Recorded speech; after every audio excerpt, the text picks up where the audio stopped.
Israel ও যুক্তরাষ্ট্রের যৌথ সামরিক হামলার পর নিরাপত্তা পরিস্থিতিকে এখন সর্বোচ্চ অগ্রাধিকার দিচ্ছে ইরান। যুদ্ধবিরতির পরও তেহরান মনে করছে শত্রুপক্ষের আগ্রাসন থেমে যায়নি, কেবল বদলেছে রূপ।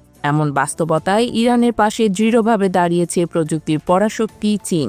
এরই মধ্যে তাদের সর্বাধুনিক আকাশ প্রতিরক্ষা ব্যবস্থা সারফেস 2 এয়ার ক্ষেপণাস্ত্রের বিশাল চালান সরবরাহ করেছে, যা ইরানের প্রতিরক্ষা সক্ষমতাকে নতুন উচ্চতায় নিয়ে গেছে।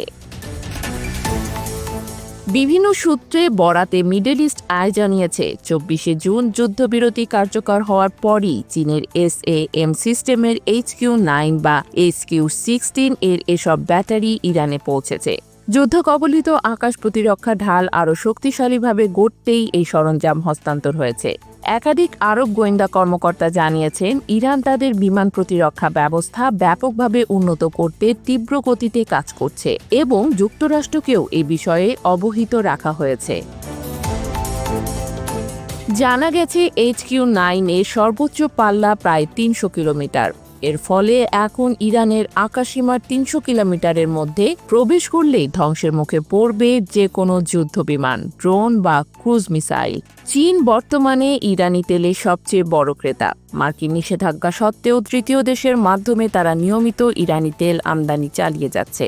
এই তেলের বিনিময়ে ইরান চীন থেকে আধুনিক প্রতিরক্ষা সরঞ্জাম পাচ্ছে, যা দুই দেশের কৌশলগত সম্পর্ককে আরও মজবুত করেছে।